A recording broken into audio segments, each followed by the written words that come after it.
Merci beaucoup, merci de m'avoir invité. C'est un grand plaisir et un honneur d'être parmi vous aujourd'hui. Je voudrais dire que, alors que j'enseigne au Collège d'Europe depuis 13 ans, c'est la première fois que je mets les pieds comme orateur dans une vraie université belge. Donc, il y a cet aspect de nouveauté pour moi.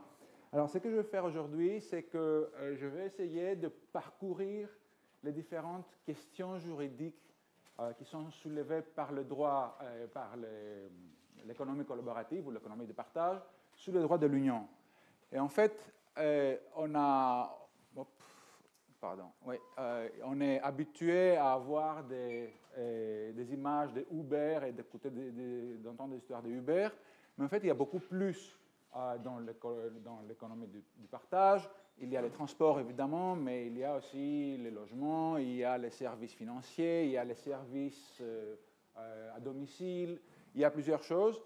Et en effet, si on essaye de classifier les catégories, les activités économiques qui sont entreprises dans le cadre de l'économie collaborative, on peut identifier 5 grands secteurs.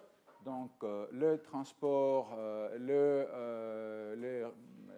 commerce de détail, le logement, les services à domicile, etc., et les services financiers, ou on peut identifier 6 secteurs en fonction de comment on voit les choses, comme vous voyez sur ces diapositives-là.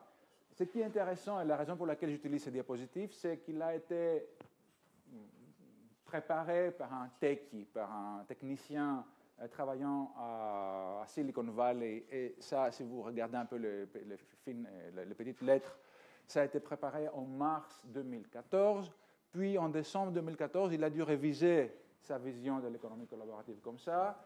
Et puis en 2016, il a fait ça pour dire que l'économie collaborative est un secteur en pleine mutation où on a à la fois des nouveaux secteurs qui sont offerts dans un cadre collaboratif et en même temps, on a une grande diversification dans les secteurs déjà existants. Donc, et le développement est aussi important, aussi rapide que certains économistes prétendent qu'ici 2025, la moitié de l'ensemble de l'économie sera une économie basée sur le modèle collaboratif.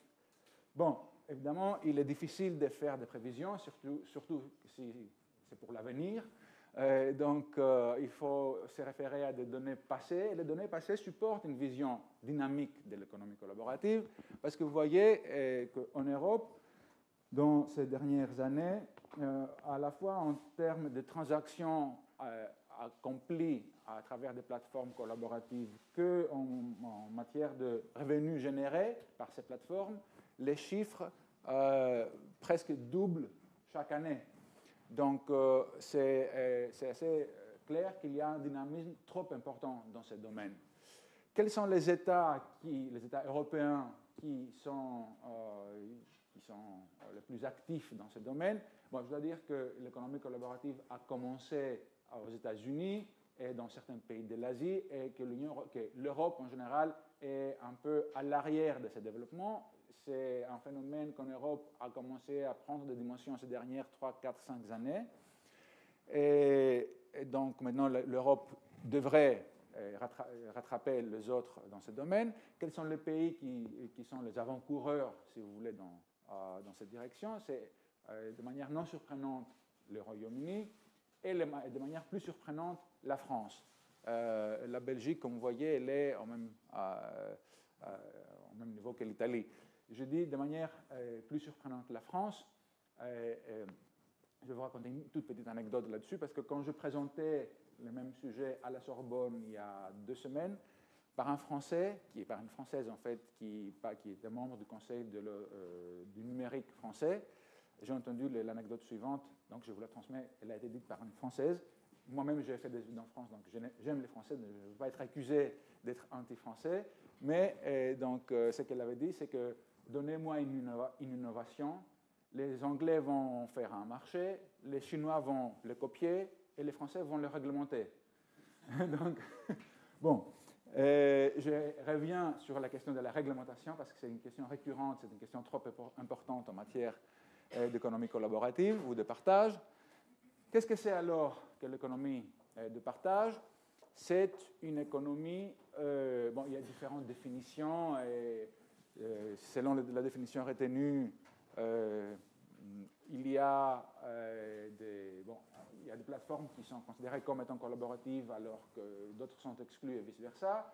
Mais restons simples, disons que l'économie collaborative, c'est une économie où on a au milieu de la relation juridique, voilà, on a une plateforme, laquelle elle offre des services d'intermédiation entre un prestataire de services qui peut être soit un professionnel, soit un non-professionnel, qu'on appelle aussi un prosommateur. C'est une combinaison, c'est un néologisme évidemment, qui provient du mot producteur et consommateur. Donc, le fournisseur est un professionnel ou un prosommateur et à travers l'intermédiation de la plateforme, ces fournisseurs offrent des services au bénéfice des consommateurs.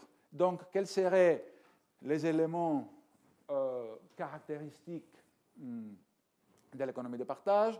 Bon, d'abord qu'il y a cette fonction d'intermédiation par les plateformes, et lesquelles opèrent dans un marché multiface, biface. Donc, on a les deux côtés du marché. Si vous voyez ici, les consommateurs ont besoin de fournisseurs et vice-versa. Donc, la valeur de la plateforme est la valeur ajoutée ou combinée des deux côtés du marché. Donc, c'est ça pourquoi on parle d'un côté biface, parce qu'il y a des externalités ou des effets des réseaux qui se développent entre les deux marchés. C'est-à-dire, plus il y a de locataires sur un site de location d'immeubles, plus il y a d'utilité pour les utilisateurs de ce même site. Ça, c'est les externalités indirectes. Donc, plus il y a dans un côté du marché, plus c'est utile pour l'autre côté du marché. Il y a aussi des externalités directes, c'est-à-dire dans le même segment, dans le même côté du marché, parce que plus il y a d'utilisateurs qui ont déjà utilisé Airbnb, qui ont déjà commenté les services, qui ont déjà commenté la qualité du service offert par tel ou tel loueur, mieux c'est pour moi parce que je peux choisir en connaissance des causes. Donc ça, c'est une externalité qu'on appelle directe, c'est dans le même segment, dans le même côté du marché. Alors, ces deux côtés du marché sont mis en contact, mis en relation par la plateforme à travers des algorithmes, lesquels algorithmes ils manipulent du big data, des mégadonnées. Okay, donc, tous ces éléments-là, algorithmes, mégadonnées, marché, biface, etc., sont des éléments que je vais reprendre tout de suite pour voir quels problèmes ils soulèvent sur les différents aspects du droit de l'Union européenne. Donc, à travers cette intermédiation, est rendu possible la prestation de services de pair à pair. Et ça, c'est un autre aspect très important, parce que les prestations de pair à pair, on les avait aussi par le passé, mais dans un étendue beaucoup moindre. Les plateformes, par l'utilisation des technologies de communication et par le fait qu'on a les systèmes d'évaluation en ligne de la prestation des autres prestataires, permettent de généraliser ces transactions de pair à pair. Et ces transactions consistent plus en l'échange ou à l'offre d'accessibilité à certains biens ou services plutôt qu'un transfert d'accessibilité. Et enfin, dernier élément important, c'est, comme je viens de le dire, que cette généralisation des transactions pair à pair sont facilitées, sont rendues possibles à cause de l'existence de ces mécanismes de réputation en ligne. Alors, la première question, et la question la plus difficile à répondre, et dont dépendent les réponses à plein d'autres questions subsidiaires en matière du droit, c'est qui fait quoi dans cette relation tripartite. Parce qu'on a bien compris qu'il s'agit d'une relation tripartite, mais quelle est la fonction précise? Quelles sont les responsabilités de chacune des trois parties? Et comme réponse à cette question, il peut y avoir 5 scénarios différents. Donc, le scénario numéro 1, qui est en bleu sur, sur le diapo que vous voyez, c'est que la plateforme qui est au milieu, elle offre deux services d'intermédiation, un au bénéfice du fournisseur, un au bénéfice du consommateur, donc il les met en contact, et puis les fournisseurs directement, indépendamment de la plateforme, offrent le service sous-jacent au consommateur. Dans ce cas, la plateforme n'offre qu'un service électronique, deux services électroniques en fait, de deux côtés du marché. Et c'est ce que la majorité des plateformes prétendent faire. C'est d'ailleurs la raison pour laquelle Uber a changé son nom commercial, alors qu'au début il s'appelait Uber Cab. Par la suite, ils ont changé pour Uber Technologies, okay, pour montrer que c'est bien une plateforme technologique plutôt qu'une plateforme dans le domaine des transports. Donc, le scénario numéro 2, c'est un peu le contraire du premier. C'est en rouge sur le diapositive. Et c'est un scénario selon lequel la plateforme joue un rôle beaucoup trop important parce qu'elle fixe les conditions du service où elle emploie les fournisseurs, les prestataires de services. Et donc, c'est la plateforme elle-même qui, au bout du compte, offre les services aux consommateurs. Et ça, c'est l'option que la Cour de justice a retenue pour Uber dans l'arrêt qui est sorti en décembre 2017. Je vais y revenir, évidemment. Donc, le scénario numéro 3, c'est un scénario plus rare, plus hypothétique, en vert. C'est le scénario où le prestataire de services, il est par lui-même dominant, puissant dans le marché en question. Imaginons les hôtels Hilton, qui décident de faire de la publicité pour leur chambre ou leur maison sur un site collaboratif. Dans ce cas, la plateforme a un rôle vraiment secondaire, c'est encore un moyen de communication ou de publicité. Donc là, le rôle principal revient aux fournisseurs de services. Le scénario numéro 4 serait le cas où le prestataire de services et la plateforme sont tellement intimement liés qu'on ne peut pas distinguer entre les deux. Donc on a une entité économique qui offre les services aux consommateurs.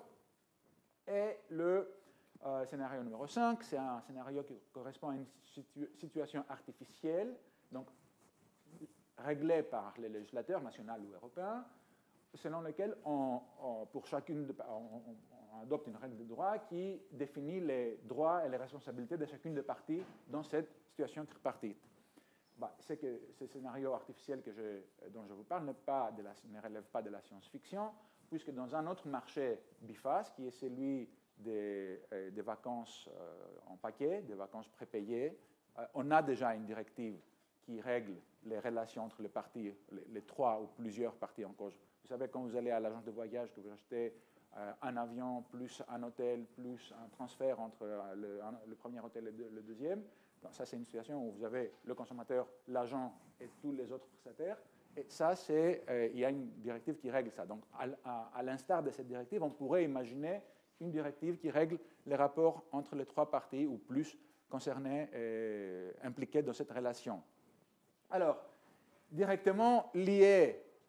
pardon, excusez-moi. Donc, comme je viens de le dire, dans Uber Spain, Uber Espagne, la Cour, concernant la plateforme Uber, évidemment, c'est une solution qui vaut pour Uber, ne vaut pas forcément pour les autres plateformes, mais concernant Uber, la Cour a opté pour les scénarios 2 ou 4. Donc, la Cour a reconnu que Uber était responsable aussi pour le service sous-jacent. Ceci veut dire que Uber risque d'être, et les autres plateformes, si elles tombent dans le paradigme d'Uber, risquent d'être démunies de tous les bénéfices que leur offre le contexte collaboratif. Donc, on risque de rendre l'économie collaborative une bulle économique qui va s'éclater sans pouvoir se développer. Et à ce propos, j'ai mis en bas de ce diapo si vous voulez, la problématique exposée par un juge américain qui a dû faire face à une affaire pour Lyft, Lyft étant le plus grand concurrent de Uber, et qui s'exprime sur le rôle limité que peut avoir le juge dans des situations aussi nouvelles comme celle que l'économie collaborative, en disant que nous, juges, on est tenus d'appliquer des règles préexistantes, lesquelles, dans les cas concrets, ne sont pas ne correspondent pas à la situation. Donc, la question se pose s'il n'y aurait pas besoin du régulateur, du législateur européen ou autre, d'intervenir, surtout après l'arrêt Uber, non seulement pour sauver l'intérêt général, parce que jusqu'à présent, on disait que le régulateur doit intervenir pour sauver soit les détenteurs, les prestataires de services traditionnels, les taxistes, les hôteliers, etc., soit l'intérêt général. Maintenant, ça se peut que l'intervention du régulateur est aussi désirée ou désirable pour sauver l'économie collaborative elle-même.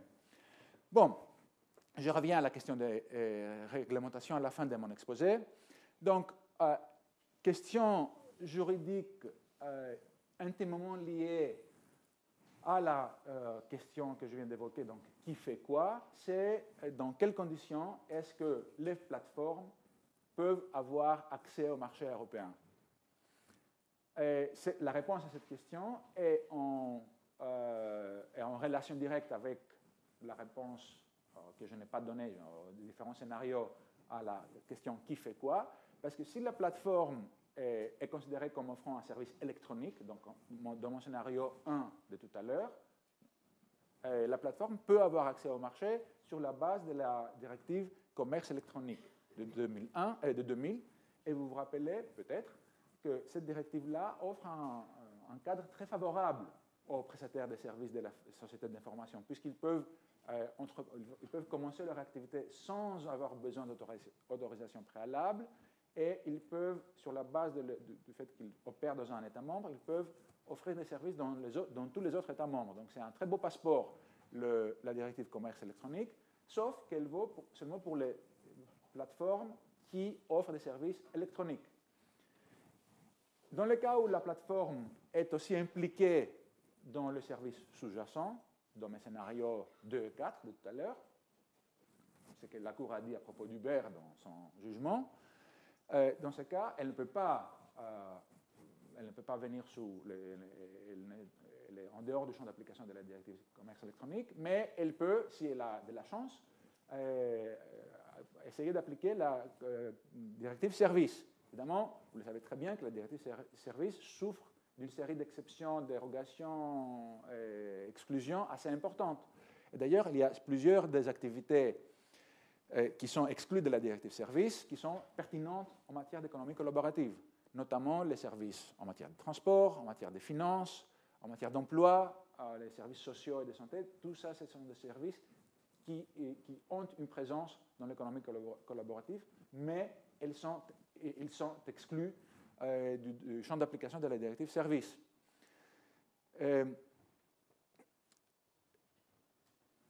Évidemment, si on tombe dans le champ de la directive service, il y a une série d'avantages parce que la délivrance d'autorisation ne doit être qu'exceptionnelle, elle est soumise à des règles assez précises, à une liste noire, avec des pratiques interdites, à une liste grise, avec des pratiques qui doivent être évaluées, etc. Mais comme je dis, le risque, il est qu'on est en dehors de la directive service. Et d'ailleurs, à propos de la directive service, il y a cet arrêt un peu bizarre, Grupo Itelvelesa, que vous connaissez peut-être. Je vous rappelle que cet arrêt concernait le service de contrôle technique des véhicules. Et la question s'était posée si les services de contrôle technique tombent dans la directive service ou s'il est exclu parce qu'il est lié aux services de transport qui eux-mêmes sont exclus de la directive service. Et la Cour a dit que, évidemment, ce n'est pas un service de transport en tant que tel, mais c'est intrinsèquement lié au transport, donc ça reste exclu du champ d'application de la directive. Et cet arrêt, si on suivait son raisonnement, pourrait faire que toute activité auxiliaire à une activité principale, donc y compris l'activité d'intermédiation qu'offrent les plateformes, pourrait tomber sous le champ de l'activité économique principale, qui n'est pas l'intermédiation, mais l'activité sous-jacente. Donc, toute plateforme serait qualifiée par les services sous-jacents. Donc, c'est un risque que, évidemment, les rédacteurs de la règle Grupo Itelvelesa auquel ils n'ont pas pensé. Et d'ailleurs, dans l'avis 2 2015, concernant, vous savez, la question de savoir si la communauté avait des compétences exclusives en matière de services de transport, la la Cour semble avoir renversé cet arrêt. Bon, je le mentionne, puis on passe à autre chose. Donc finalement, quatrième cas de figure, troisième cas de figure, si la directive service n'est pas applicable, les plateformes peuvent toujours venir réclamer la protection des articles 49, 56, etc. du traité. Et quatrième cas de figure, celui de Uber, si les services sous-jacents n'est pas du tout réglementé par l'Union européenne, échappent complètement au champ d'application du traité, comme c'est le cas des transports urbains, dans ce cas-là, on reste soumis aux réglementations nationales des États membres. Je passe l'accès sous l'accord général sur les services parce que ça serait trop compliqué. Donc, comment est-ce que la Cour a traité de cette question d'accès au marché? Parce que justement, l'arrêt Uber Espagne concerne l'accès au marché, concernait la question de savoir si Uber en Espagne devrait se conformer à la réglementation espagnole pour les compagnies de transport ou si c'était une plateforme électronique. Et la Cour, dans Uber Espagne, nous dit la chose suivante. Elle nous dit que dans certaines conditions qui ne sont pas claires, on est en présence d'un service composite ou d'un service global, comme elle dit, la Cour. C'est l'avocat général qui parle de service composite. Et alors, la plateforme peut être responsable pour l'ensemble du service composite ou global lorsque deux conditions sont remplies. D'abord, la plateforme doit créer ou rendre possible l'exercice de cette activité. Donc, elle a une fonction de gatekeeper, de portier, ce n'est pas un bon mot, mais restons gatekeeper. Okay, donc, la plateforme permet aux prestataires de services d'avoir accès à un service qui n'existait pas auparavant. Ça, c'est la condition numéro 1. Et la condition numéro 2, c'est que la plateforme exerce une influence décisive sur la prestation des services en cause. Et pour identifier, pour voir s'il y a influence décisive, la Cour retient en l'occurrence 7 critères que vous voyez sur la diapositive. Donc, essentiellement, c'est que la plateforme, en l'occurrence Uber, organise les services et ses caractéristiques, sélectionne les prestataires, fixe les conditions de la prestation et, de manière très importante, le prix, reçoit les prix, contrôle la qualité de la prestation, ne serait-ce qu'indirectement à travers l'application de réputation, et enfin a le droit de licencier ou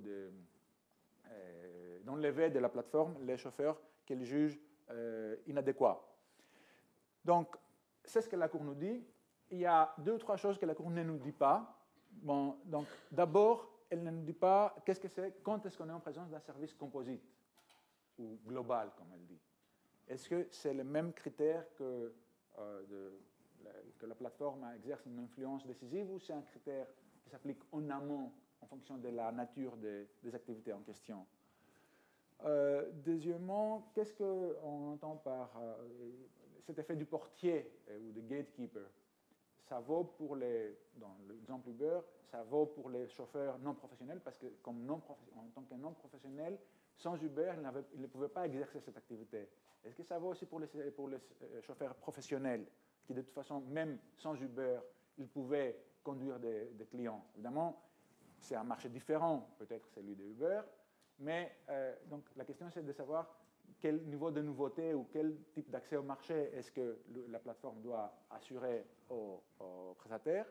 Mais de manière plus importante, la question qui n'est pas répondue par la Cour, c'est si les 2 conditions qui sont sur la diapositive, donc l'accès, le gatekeeper d'un côté et le contrôle décisif, sont des conditions cumulatives ou si l'une des 2 suffit.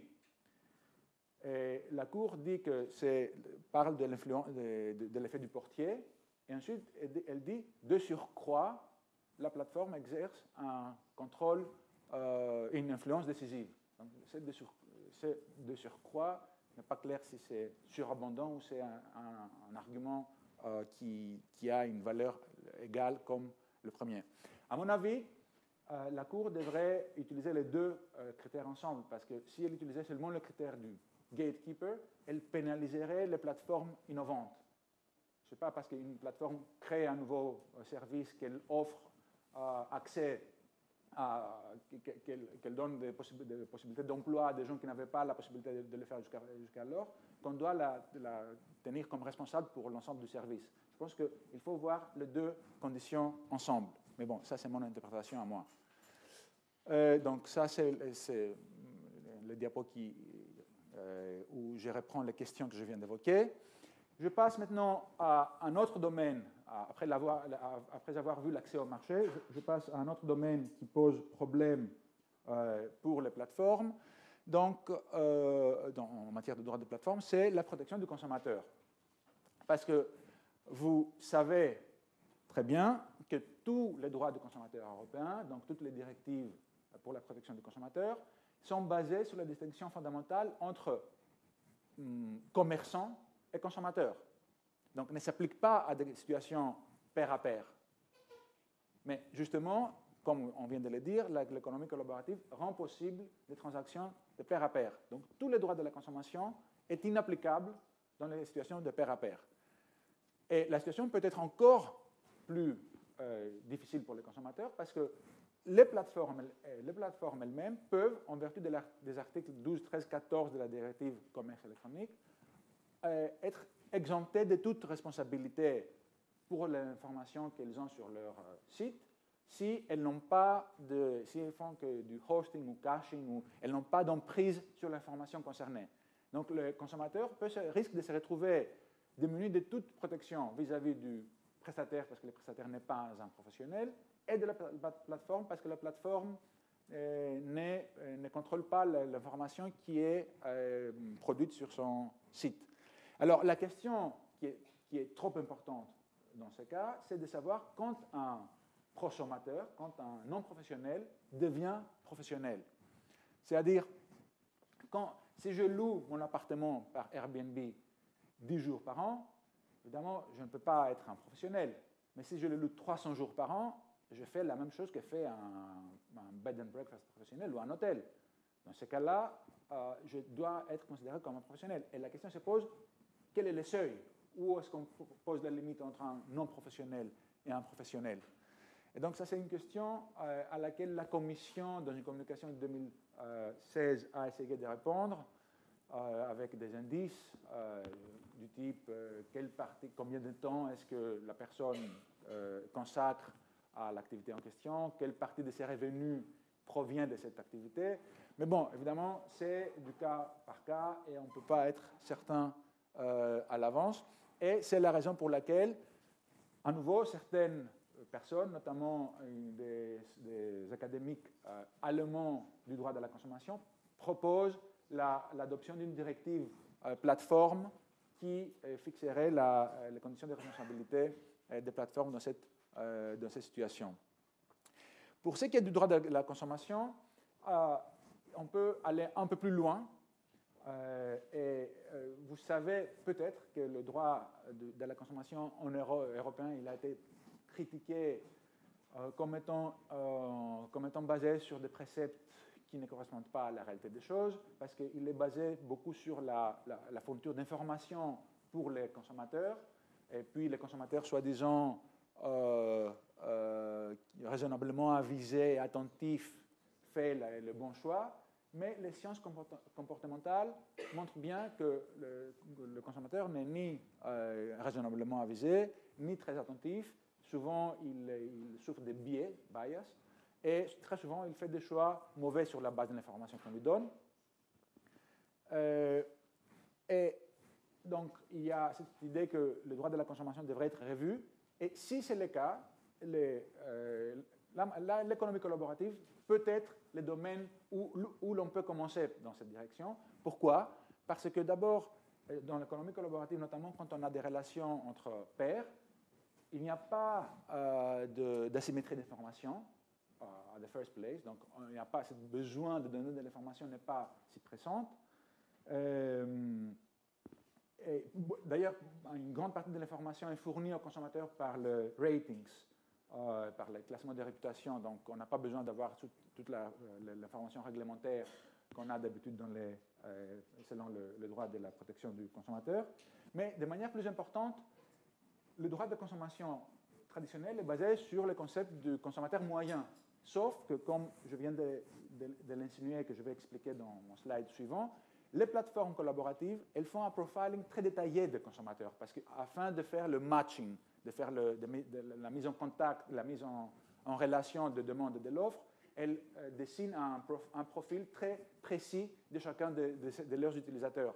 Donc, elles savent très bien les capacités, le niveau d'éducation, les habitudes, ils peuvent évaluer les capacités de chaque consommateur. Donc, c'est un domaine où l'on peut facilement avoir des règles de défaut individualisées ou différents niveaux de protection des consommateurs selon le profil du consommateur. Et ça n'est pas de la science-fiction non plus.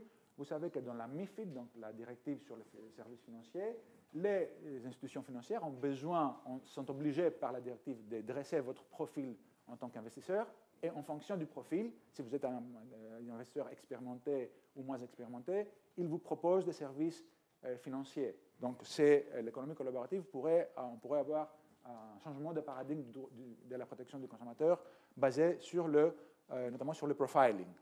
Ce qui m'amène à l'autre grande question en matière d'économie collaborative, donc la protection des données.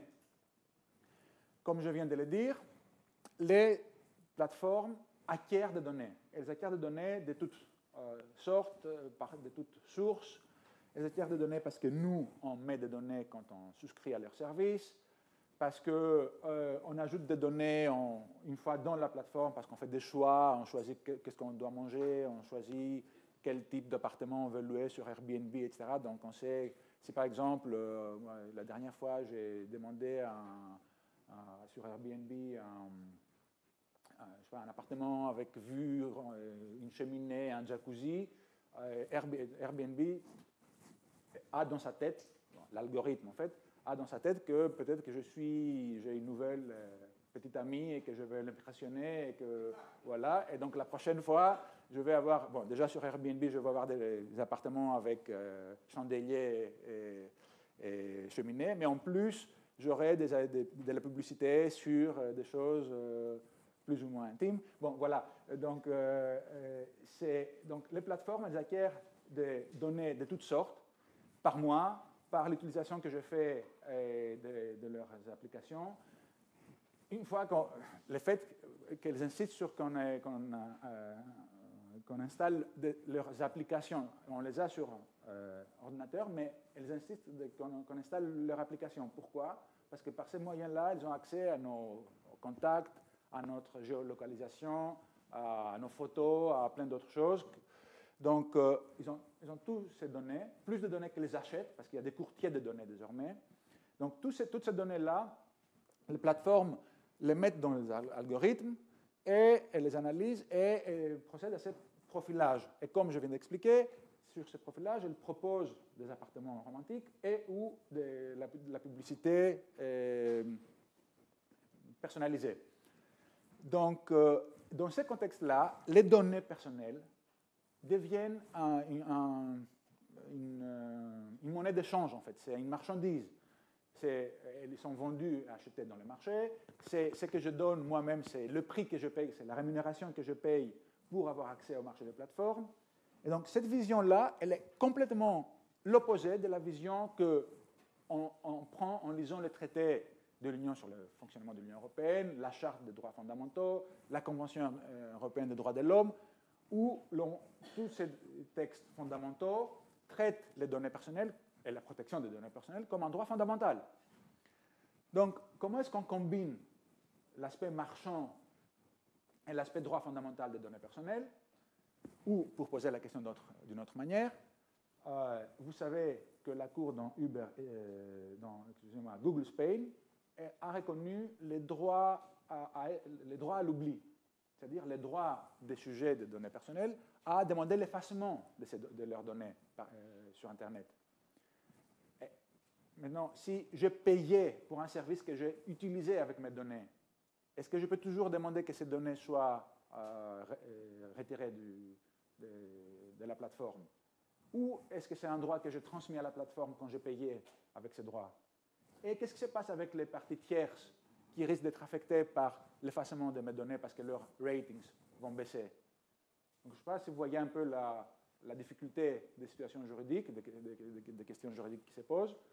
D'ailleurs, un autre aspect de la General Data Protection Regulation qui pose problème grave pour l'économie de partage, c'est l'interdiction, je pense que c'est à l'article 14 ou 17, je ne me rappelle plus, c'est l'interdiction d'être soumis à des décisions automatisées sur la base de données personnelles. Donc ça, selon le règlement, est complètement interdit. Et en fait, c'est ce qu'ils font les plateformes. Elles prennent une série de décisions automatisées sur la base de données personnelles. Donc, et puis, il se pose la question de données non personnelles. Par exemple, Uber, ils savent que si, quand vous appelez, vous voulez trouver un taxi, votre batterie est en train de s'épuiser, vous êtes prêt à payer 10 fois plus pour la course, pour le transport que vous voulez faire.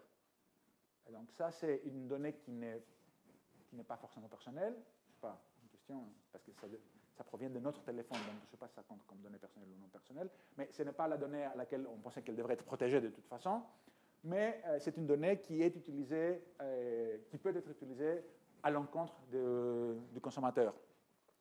Donc voilà, vous voyez, pour conclure avec la protection de données, ma remarque finale, c'est que la GDPR, c'est un texte qui n'est pas encore entré en vigueur. Il entre le 18 mai ou le 28 mai, je ne me rappelle plus très bien de la date, mais je pense qu'il est parfaitement inadapté au fonctionnement des plateformes collaboratives. Et donc, il va falloir trouver quelque chose là. Et puis, bon, il y a aussi l'aspect de transfert de données par des plateformes qui sont établies dans d'autres États, dans des États tiers. Et vous savez peut-être que selon la directive en vigueur en ce moment et le règlement, le General Data Protection Regulation, les flux de données, il ne peut pas avoir de transfert de données entre l'Union européenne et des États tiers qui n'ont pas un niveau de protection équivalent. Et alors, ce niveau de protection, il doit être assuré par des décisions d'adéquation de la Commission. Et ces décisions d'adéquation de la Commission sont contrôlées assez strictement par la Cour. Et la Cour, elle a déjà annulé la Safe Harbor Decision concernant les flux de données entre l'Union européenne et les États-Unis. La Commission a adopté la Privacy Shield Decision après, et qui est aussi attaquée devant la Cour. Et la Cour a très vraisemblablement, en vue de l'utilisation, en vue des libertés que l'administration de M. Trump a laissées aux contrôleurs de données, le plus probable, c'est que la Cour annule à nouveau cette décision de la Commission. Donc, il y a un problème pour les plateformes qui ne sont pas établies dans l'Union européenne, dont l'intérêt d'être établi, d'avoir un établissement quelconque dans l'Union européenne. Et dernière question que je vais évoquer, c'est à propos du Brexit. Quand le Royaume-Uni en 2020 sera un pays tiers, il aura besoin aussi d'une décision d'adéquation pour que les données puissent circuler. Et tant qu'il n'y a pas de décision, et s'il n'y a pas une décision transitoire qui règle ça, il y aura un problème. Bon.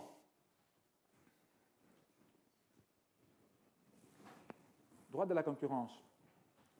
Autre domaine qui est lié, vous allez comprendre que dans le domaine des plateformes collaboratives, il est plus lié aux données que dans d'autres domaines. Il y a plusieurs questions qui sont soulevées par le droit de la concurrence. Je ne vais pas expliquer toutes les diapos, je vais pas survoler en relevant certaines questions. Donc, concernant la notion d'entreprise, vous savez que le droit de la concurrence s'applique aux entreprises, il ne s'applique pas ni aux autorités publiques, ni aux travailleurs. Donc, est-ce que le consommateur est une entreprise? En principe, si, parce que vous savez que le concept d'entreprise sous le droit de la concurrence est un concept très large. Les chanteurs d'opéra est une entreprise, l'inventeur est une entreprise, les avocats sont des entreprises, donc c'est une notion très large. Sauf que les travailleurs, les employés, ne sont pas des entreprises. Donc, la question de savoir si le consommateur est un employé ou est un indépendant est très importante en matière de droit de la concurrence. Donc c'est la question suivante à laquelle je vais toucher en droit du travail, mais cette question du droit du travail est tout à fait pertinente pour le droit de la concurrence. Bon, supposons que le consommateur est une entreprise. Est-ce qu'il se trouve dans le même marché que la plateforme, ou il se trouve dans des marchés upstream ou downstream? Parce que vous savez que les accords horizontaux, ils sont assez mal vus par les autorités de concurrence, alors que les accords verticaux, en principe, ils sont bien vus. Donc c'est assez important de savoir si on est dans le même marché ou dans des marchés différents. Bon, dans Uber Spain, la Cour insinue que les plateformes et les taxistes, les chauffeurs, excusez-moi, sont dans le même marché. Donc c'est une relation horizontale, mais bon. Donc voilà sur le concept d'entreprise. Sur le concept de puissance économique dans le marché, on a, comme je viens de l'évoquer, des effets des réseaux qui peuvent être beaucoup trop importants, qui font que Google est tout à fait dominante, que pendant longtemps, bon maintenant ça peut changer, Facebook a été tout à fait dominante, parce que ces externalités font qu'on veut tous être sur Facebook, ou on cherche tous sur Google. Donc ça, ces effets de superstar economics, c'est un problème spécifique en matière de plateformes, comme d'ailleurs la question de savoir si la possession de big data, de mégadonnées, est un élément de dominance et dans quelle mesure. Troisième question, définissons le marché. Est-ce que, parce que pour être dominant, pour avoir une position importante dans le marché, il faut d'abord déterminer de quel marché on parle. Bon, il y a plusieurs questions, des questions assez techniques qui se posent. Je ne vais pas à ces points-là. On peut discuter lors des questions. Mais je vais retenir juste deux questions assez simples, assez évidentes. Bon, supposons que les plateformes font que de l'intermédiation, donc elles ne participent pas en tant que telles dans les services sous-jacents. Donc le cas de figure le plus simple. OK, elles font de l'intermédiation, mais elles font de l'intermédiation dans quelque chose, dans le transport, dans l'hébergement, dans les services personnels. Donc on ne peut pas raisonnablement dire que Uber, Airbnb et Mechanical Turk sont dans le même marché, ils font de l'intermédiation, mais dans des marchés spécifiques. Okay. Mais si on regarde à l'intérieur des plateformes, est-ce que, par exemple, Uber Pop, avec les voitures normales, est dans le même marché pertinent que Uber Lux, avec les limousines? Et si ces deux services sont dans le même marché, est-ce que Uber Kitten, le transport de chats et de chiens, est dans le même marché? Donc, vu que les plateformes offrent un éventail assez important des activités assez différentes entre elles, parce qu'elles peuvent le faire, parce que imaginez un prestataire de services traditionnel, il fait une chose, deux choses, trois choses. La plateforme, comme c'est un intermédiaire, elle peut beaucoup plus facilement faire 30 choses différentes. Okay, donc, ça se pose la question de savoir de quel marché on parle. Et autre question, est-ce que les plateformes sont dans le même marché pertinent que les fournisseurs traditionnels? Est-ce que Airbnb et Hilton sont dans le même marché? Donc, bon, c'est des questions. Il y a bien d'autres. D'ailleurs, une grande question très technique du droit de la concurrence, c'est si, dans cette relation tripartite, on parle de deux marchés séparés, donc du marché des consommateurs et du marché des producteurs, ou si c'est un marché biface. Mais bon, ça, on peut peut-être en parler tout à l'heure. Quatrième élément en droit de la concurrence, c'est pour les pratiques concertées. On n'a plus besoin de pratiques concertées. On n'a plus besoin que les représentants de Uber se retrouvent avec les représentants de Lyft et autres pour fixer leur prix. Il suffit qu'ils utilisent des algorithmes semblables. Donc, comment est-ce qu'on fait? Est-ce que la concertation par algorithme compte pour une concertation ou non? Bon, ça c'est une grande question en matière. D'ailleurs, là, vous savez, on peut dire, les autorités de concurrence peuvent dire, voilà, vous devez garder vos algorithmes tout à fait secrets. Ça serait un moyen pour éviter qu'il y ait des algorithmes semblables. Bon, évidemment, on peut toujours faire du reverse engineering et tout ça, mais même si on gardait les algorithmes secrets, ceci voudrait dire que les chauffeurs de Uber ou de Lyft sont payés à des prix qui sont complètement non transparents pour eux. Donc vous voyez, on gagne quelque chose, mais on perd de l'autre côté. Donc il n'y a pas une réponse simple. Voilà, je ne vais pas parler des autres éléments dans ce diapositive. Dernière question concernant l'antitrust. L'abus. J'ai bien dit que les plateformes font un profilage parfait de leurs utilisateurs, donc elles savent très bien aussi nos niveaux de consommation, nos habitudes et en grande partie nos capacités financières. Donc, elles savent aussi si on a de la batterie de notre téléphone portable. Donc, elles peuvent arranger les prix, peuvent offrir un prix différent à moi et à Arnaud pour le même service, parce que Arnaud est plus riche que moi ou il a moins de batterie dans son téléphone. Bon. Ça, si vous demandiez à Pareto, bon, il est mort, mais si vous le demandiez, il allait dire que c'est parfait, parce que chacun, il paye ce qu'il est prêt à payer pour les services concernés. Donc, c'est l'optimum absolu. Bon, si vous demandez aux autorités de concurrence, ils vont vous dire que c'est de la discrimination. Donc, vous voyez, c'est un dilemme assez important. Et une autre question, plus technique, mais que je vais quand même évoquer, parce que je trouve que c'est assez intéressant, c'est la question de savoir, à nouveau, si les mégadonnées, le big data, la possession de big data, constituent une facilité essentielle à laquelle les autres plateformes devraient avoir accès. En fait, il y a un arrêt IMF Health assez vieux de la Cour, qui donne suite à un arrêt McGill encore plus vieux, qui dit que dans certaines conditions, on peut être obligé de donner accès à nos données. La raison pour laquelle j'insiste sur le rôle des mégadonnées, c'est parce que je vais quand même mettre au clair que dans ce domaine-là, il y a des connexions plus importantes que dans d'autres domaines entre les droits à la protection des données, la protection des consommateurs et les droits de la concurrence, à travers notamment le rôle que jouent les mégadonnées en matière de concurrence. Bon, enfin, pour terminer avec le droit de la concurrence,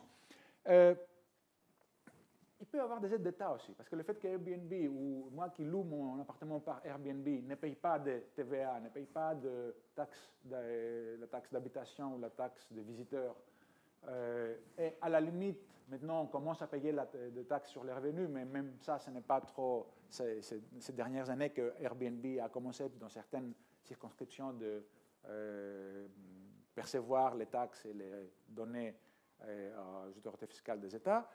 Tout ça, quand on relève la charge fiscale d'une entreprise, et pas d'autre, c'est une aide d'État, selon la jurisprudence de la Cour. Alors, il y a des aides d'État partout dans l'économie collaborative en ce moment.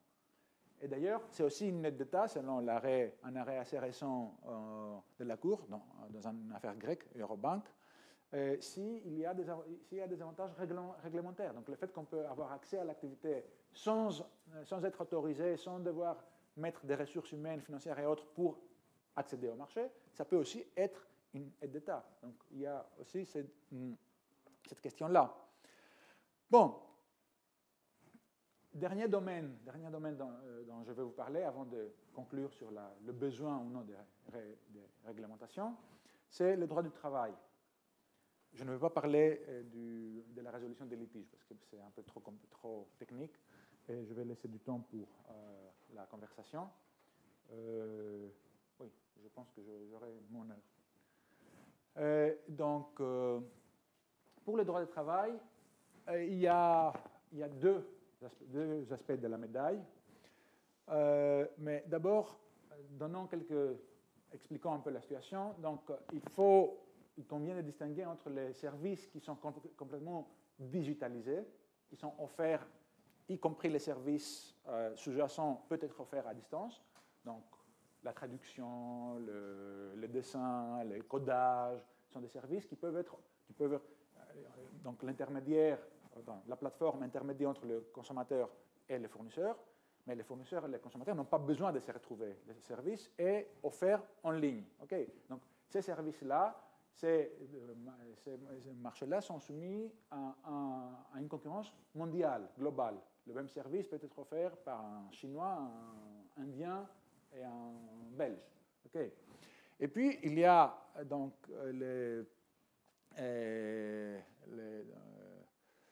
services, les activités qui ont besoin, qui nécessitent un contact réel, comme on a les transports, le logement, etc.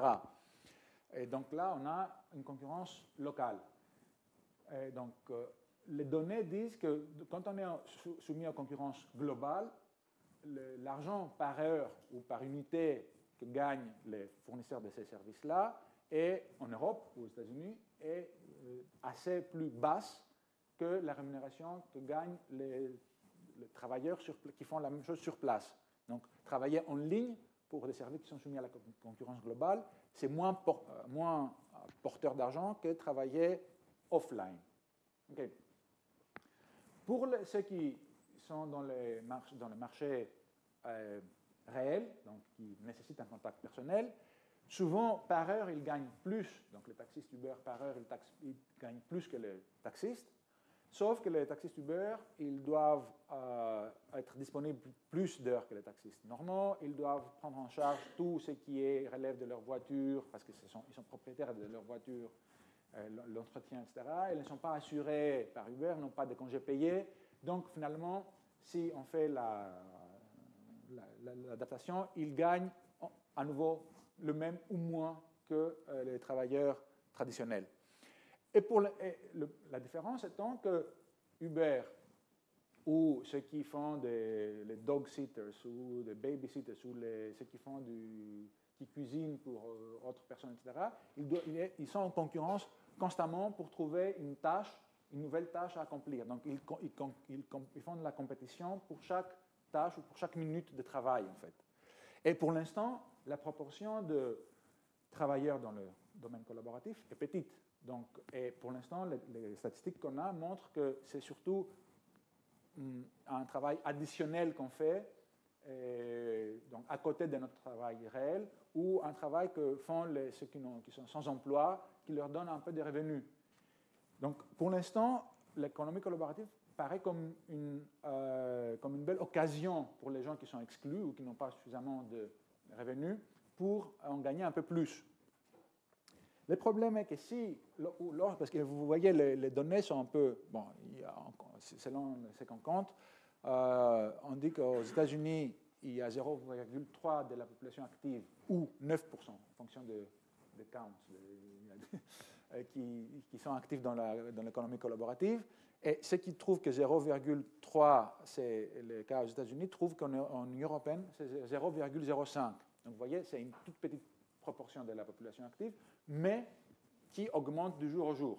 Okay. Donc il faut voir un peu que dans l'avenir, si le concept, le modèle collaboratif se généralise, cette concurrence pour chaque minute de travail, il y aura des problèmes assez graves qui risquent de se matérialiser, parce que il y en a qui gagnent, il y en a qui perdent, c'est un jeu à somme nulle, mais qui gagne? La plateforme, les utilisateurs de la plateforme, donc les entreprises et les consommateurs, qui perdent? Les travailleurs. Pourquoi? Parce que les plateformes et les entreprises qui ont recours à des plateformes peuvent prendre un grand projet et le découper en petites tâches simples. Donc, pour chacune de ces tâches simples, on paye moins d'argent. D'autant plus que plusieurs de ces tâches-là peuvent être entreprises par les Chinois, Indiens, etc., où c'est beaucoup moins cher. Et comme ça, on peut substituer des travailleurs virtuels à des travailleurs réels. Et on peut sauver sur de l'argent de la Sécu, sur l'argent des congés payés, sur l'argent de formation, etc.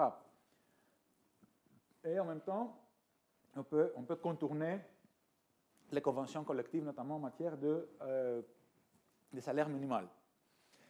Non, du côté du travailleur, cette situation elle fait que quoi? Elle fait qu'il a tous les problèmes de l'emploi atypique, donc c'est à temps partiel, c'est à durée déterminée, mais en plus, il y a une précarité beaucoup trop importante.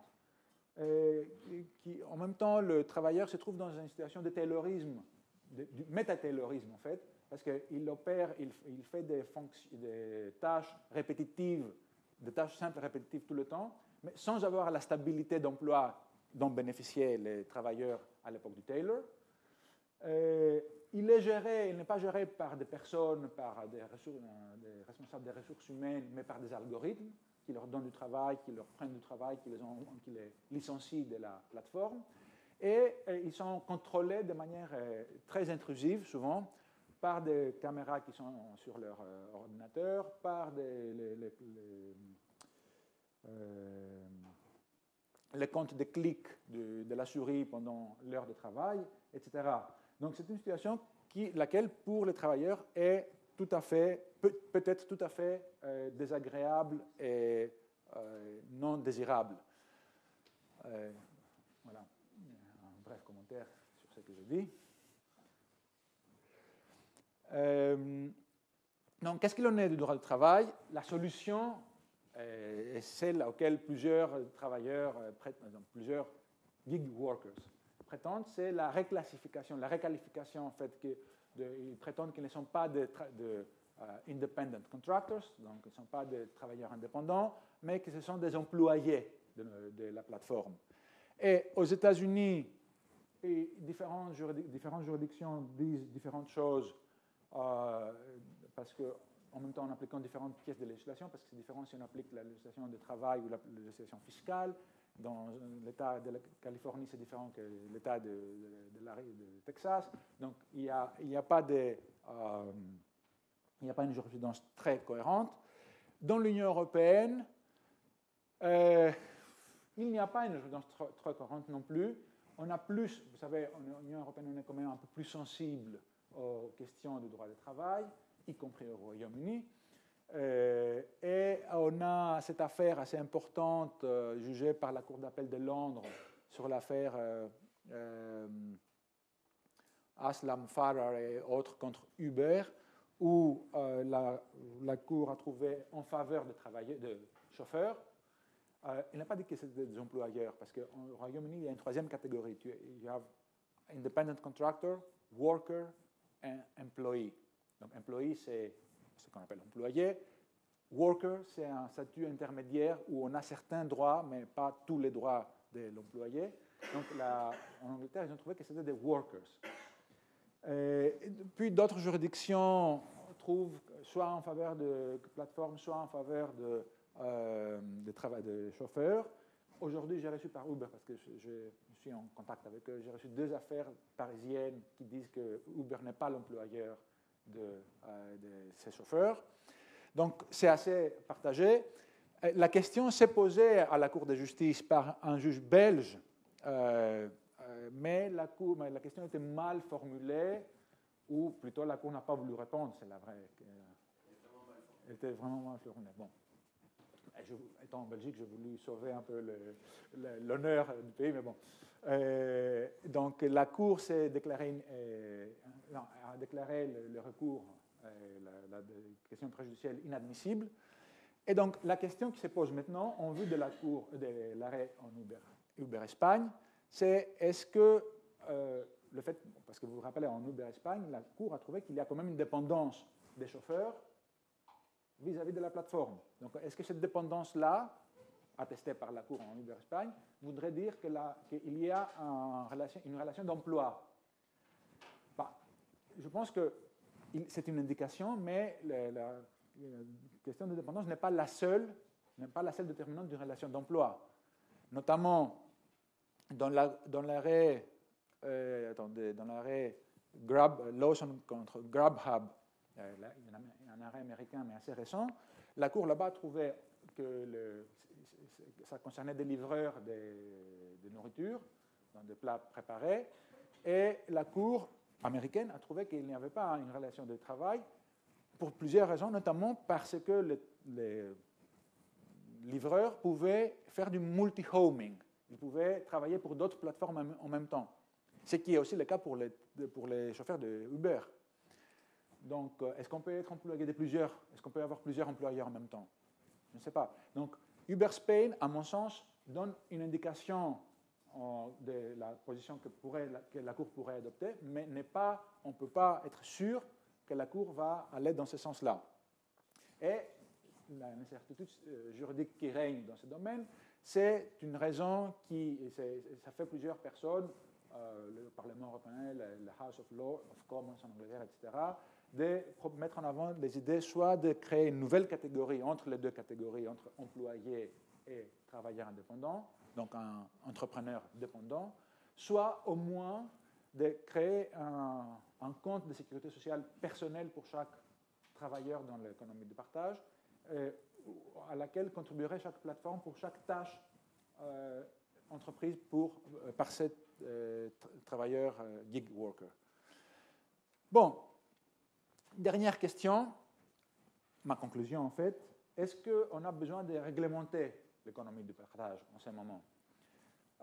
Avant de répondre à cette question, ou pour répondre à cette question, il faut forcément et nécessairement tenir compte du niveau d'autorégulation qui existe dans ces marchés. Parce qu'il y a de l'autorégulation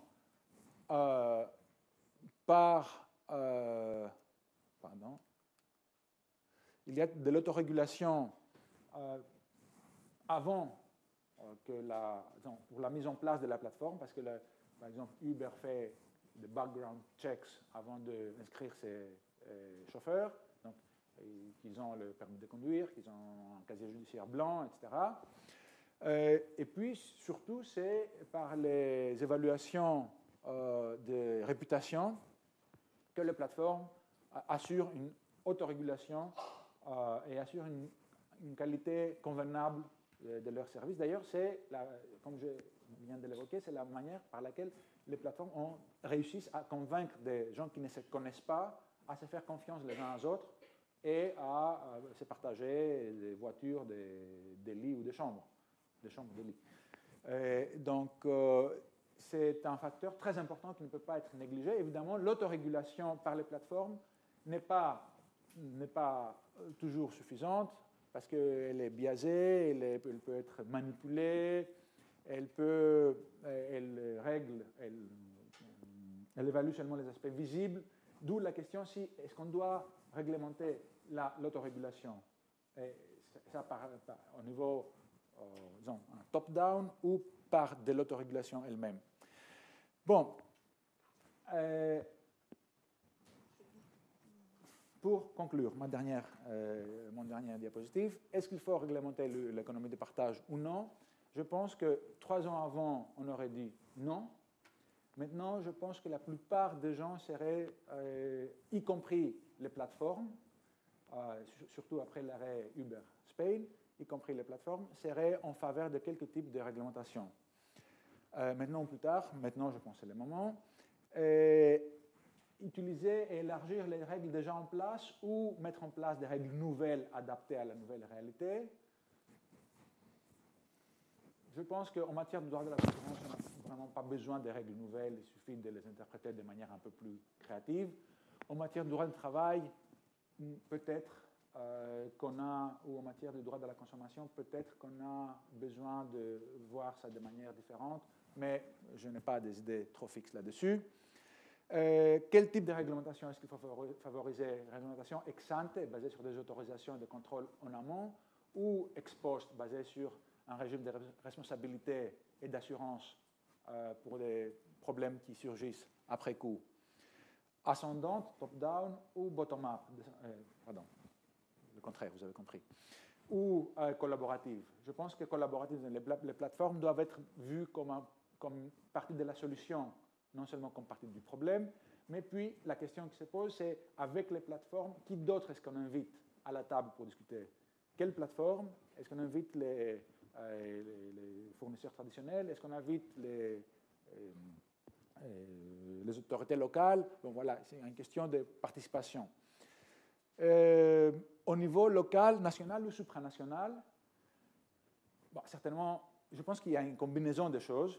Et en fait, je m'inscris en grande partie à ce que le Conseil d'État a dit dans ils ont publié un rapport en fin 2017 qui est très bien écrit. Et le Conseil d'État français, donc, il pense que il doit y avoir une réglementation au niveau européen, non pas au niveau national, une réglementation qui considérait à du droit dur et du droit mou, et qui concernerait les aspects horizontaux de l'économie collaborative, donc la réputation, l'utilisation des algorithmes, la protection des données, ces genres de problèmes. Et la solidarité en matière de numérique, donc des choses un peu à la française, mais des aspects horizontaux.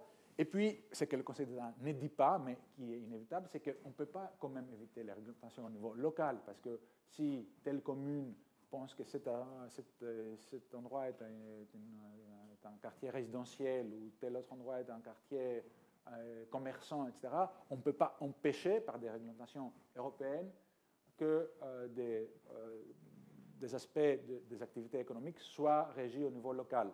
Donc je pense que la solution serait de réglementer au niveau européen quelques questions horizontales afin de réduire la matière qui doit forcément être laissée au niveau national et local. Voilà, et ce que j'écris dans mon livre et que j'ai vu que le Conseil d'État, j'ai vu le rapport du Conseil d'État est sorti après que j'avais terminé mon livre, mais on dit la même chose que le grand défi pour l'avenir, c'est la mesure dans laquelle on pourra utiliser l'économie collaborative pour fournir des services publics, pour le transport, pour obtenir les données pour bien organiser ces services publics, etc. Donc ça, c'est the way forward. Et c'est la manière dont les plateformes vont gagner en légitimité et vont établir leur réputation à être généralement acceptée. C'est si, en effet, la population voit qu'elles sont aussi utiles pour leur offrir des services d'intérêt économique général. Bon, voilà, je vous remercie pour votre attention et je serai content de répondre et de discuter sur ce que vous voulez.